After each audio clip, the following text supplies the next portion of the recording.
Major discussion throughout the entire day was the technical problem that brought Wall Street and the NASDAQ to a screeching halt. Trading right here on the NASDAQ stopped for 3 hours. And this affected some of the world's biggest tech companies all around, including Apple, Google, even Chinese names as well. Now, people familiar with the situation say that the issues with the processor that feeds the quotes and prices are to blame. And this is not the first time that we've seen a glitch in the stock exchanges. It's not even the first time that it's happened this week.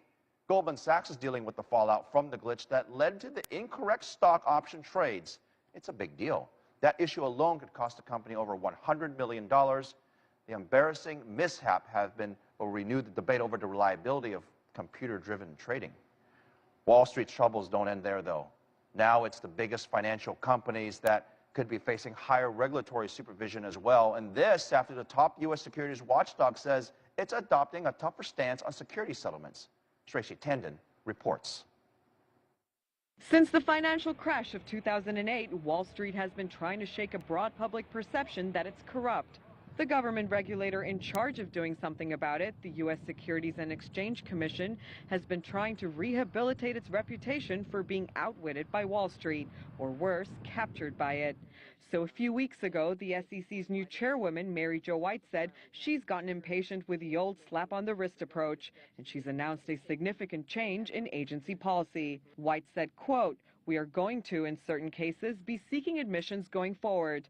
Public accountability in particular kinds of cases can be quite important, and if you don't get them, you litigate them."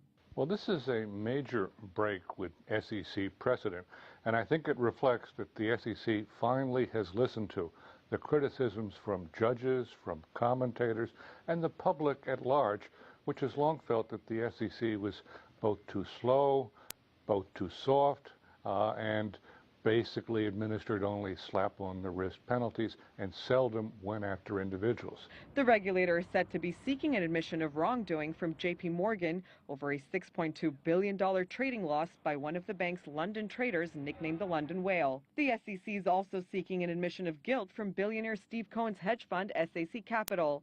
SAC Capital was indicted by the U.S. Justice Department on criminal insider trading charges.